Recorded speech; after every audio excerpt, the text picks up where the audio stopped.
Điều gì làm nên thành công cho một công ty kết nối sáng tạo? Sự nhạy bén, nỗ lực, tính chuyên nghiệp, sự sâu sắc và nhiều yếu tố khác. Tự nhận mình là một công ty kết nối sáng tạo, Happiness Saigon khẳng định những định hướng mà mình đặt ra không chỉ dừng lại ở khẩu hiệu. Có mặt tại Việt Nam từ năm 2014, với tư cách là một thành viên của tập đoàn quảng cáo nổi tiếng châu Âu, Happiness Saigon mang trong mình tham vọng xây dựng một công ty quảng cáo thế hệ mới tại Việt Nam. Mô hình quảng cáo thế hệ mới mà Happiness Saigon hướng tới bắt đầu bằng hai từ bye bye trong tiếng Anh. Happiness Saigon xem đây là lời chào tạm biệt ấn tượng đối với các hình thức quảng cáo truyền thống.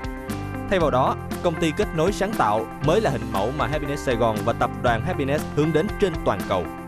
Riêng thị trường với khoảng 40 triệu người sử dụng Internet và 30 triệu người sử dụng điện thoại thông minh hàng ngày, Việt Nam cho thấy một sức hút đầy tiềm năng khi Happiness tận dụng những kỹ năng chiến lược và sáng tạo vào triết lý. Mọi vật và mọi người đều là phương tiện truyền thông. Khi đó, công ty kết nối sáng tạo sẽ lấy hành trình tiêu dùng thay vì người tiêu dùng làm trọng tâm khi sáng tạo những ý tưởng làm hài lòng khách hàng. Cụ thể hành trình đó được thực hiện như thế nào? Tại sao ngành quảng cáo cần thay đổi để hướng đến kết nối sáng tạo?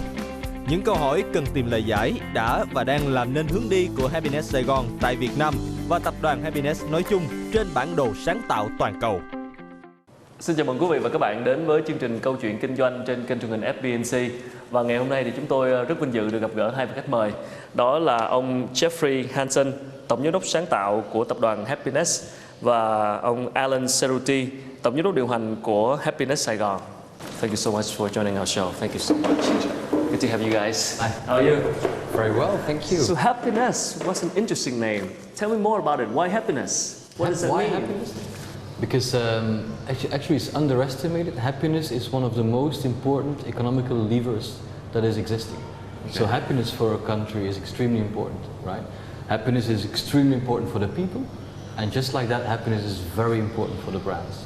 So what we try to do with happiness is actually spread as much happiness as we can, but then for brands, because brands that are able to spread happiness actually matter, and brands that matter are being talked about, which is today extremely important. So I guess you make sure your clients are always happy, I guess. Obviously, but what is even more important is that the audience of the brands are more happy, right? It's not happiness fluffy, that's not what we mean, but the happiness in the sense of, you know, when you go to the gate of the airport and you get a text from your airline company saying like, hey, gate changed, right? That is important. Yeah. There's a little part of happiness because you don't have to run to the gate and then run to another gate. That's a little example of spreading happiness to your audience, which is so important for brands. Well, sometimes a simple happy moment like that means a lot during a big day, busy day. So happiness came to Vietnam in early 2015. Correct. So why Vietnam and why now?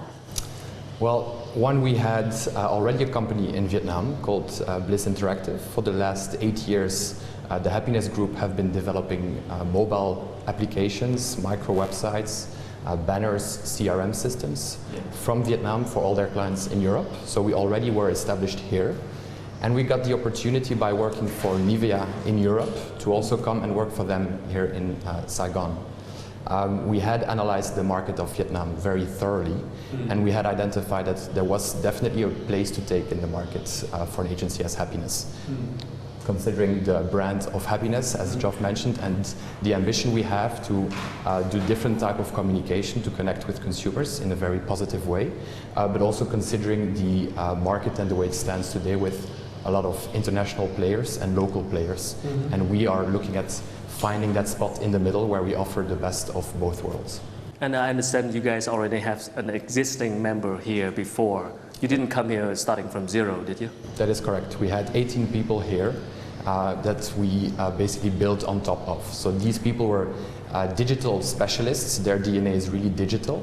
And on top of that, we have built a strategic and creative activity for the market where we built the above-the-line expertise, but also the entire communication mix expertise to the market. So as such, we are offering a digital-first proposition together with the strategy and creative consultancy, basically offering a full package for clients here in Vietnam.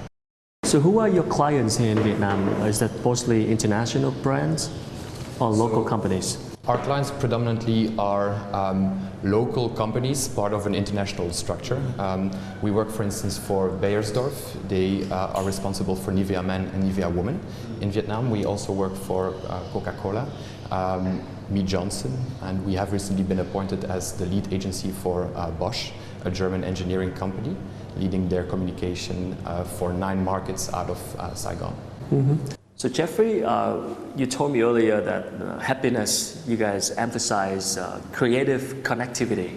What do you mean by that? Yes, we are a creative connectivity agency, which means that we actually took advertising out of our name. Yeah? Not because we think advertising is dead, not at all.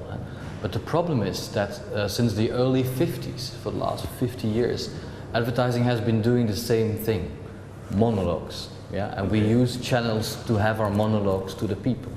The problem is, if you look at television, to name one example, is that the younger you go in age, the less people watch television. So obviously the reach you have via television is diminishing. Right? Okay. So if you have a complete consumer journey, television is just that little dot on a consumer journey. So obviously when you're producing advertising only on that little dot on the complete journey, you actually miss a lot of opportunities to connect with consumers. So why are we a creative connectivity agency? Because we think that every point of connectivity with the consumer is more important than just that one little dot of television. There are so many opportunities to connect with the consumer that we should grab all those opportunities and not just one. Not just television. Yes. So in Vietnam, it's pretty much the consumer brand or the FMCG, they spend a lot on TV advertising. Yes. So with that trend, like Geoffrey just mentioned, you guys provide a complete package, not just TV. So how do you change the customer's behavior or mindset, transforming from traditional media to, let's say, digital platform? Do you have any problem right now? Any challenges? Well, I think it's interesting the way we are approaching the creative connectivity agency vision and how the clients are reacting to it. Now, when it comes to guiding them, I think we are above all a consultancy firm as well. We are taking our clients as partners and we're educating them as well in our vision and how to connect with consumers. So, I mean, how do you convince them if they want to just focus on TV, and then you try to provide a service, not just TV, but how do you convince them if they try to focus? I think the best way to convince them is not to convince them. You know, it all starts with the way you, as an agency, approach solutions. Clients always come with problems. They call it briefings, but actually it's problems, right? Okay. So when you come up with a solution for the problem, and the first solution you come up with is television, print, outdoor, and the new channels on digital, you're not really thinking, right? So what we do is when they come up with a problem, we look at the complete consumer journey and we come up with a solution, right? And the solution, that can be anything. That can be a TV ad, right? But it can also be the development of a new product. It can be something completely different. It can be, we need a conversation. That can be a solution. We don't need to communicate to the people with our brand. We need people to communicate among each other. That's another solution. So I don't think it's a matter of convincing people, because convincing feels like selling, right? Yeah. So we need to talk and act as real partners and come up with a real solution. But we have to be very open to that solution. It can be anything. Yeah, I agree, and it's also about us as partners being able to show our client how the consumer is behaving, what this consumer journey is, and based on this really provide that consumer journey-centric approach. Everyone is waking up in the morning with their mobile phones in their hands, for instance. This is a first connection. This is a first touch point in which a brand can advertise a message, for instance, or require information from a consumer. And along the customer journey, we have different opportunities to connect with the audience again. So it's not just in the morning, it's throughout the day, on the mobile phone, behind their computer at work, when they go to a store. There are multiple connections that we can make with them. So what kind of challenge you are facing right now as a new player coming into the market only for a year? What kind of challenge that you're facing right now? Very important, I think, for any professional agency or company even, is to build credibility and therefore build a reputation. So what we have done is, when setting up the agency in 2015, we have immediately launched an activity that is trying to provide something back to Vietnam. So we launched the Help a Jobless campaign, which was about Help the jobless, so Correct. help people looking for a job. That's it. We identified 9 jobless people in the market, and we were looking as an agency to also build the best possible team. So we were looking at a strong, talented copywriter. Okay. And we know that for jobless people it's very complicated to sell themselves in writing. So we were actually combining both dots and having the copywriters write a cover letter for an interview for the jobless people. Pretty practical solution Exactly. right now. And for us it was an evaluation to of course see what the talent was in the market and communicate around this. So we organized a masterclass in our Happiness Mansion where we invited 20 aspiring copywriters, and then we put them to another test, and at the end of the day there was one winner, and this winner has been brought on board at Happiness as copywriter. I wish we can have that for all the young students here in Exactly, Vietnam. it's a great program. So for me, credibility and therefore reputation is key. Well, thank you so much for sharing, and we'll come back with this after a short break. Thank you. Thưa quý vị, vừa rồi là những chia sẻ của anh Geoffrey Hantson, là tổng giám đốc sáng tạo của tập đoàn Happiness, và anh Alan Cerutti, là tổng giám đốc điều hành của Happiness Saigon.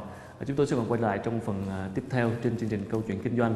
Quý vị có thể xem lại trên website fbnc.vn.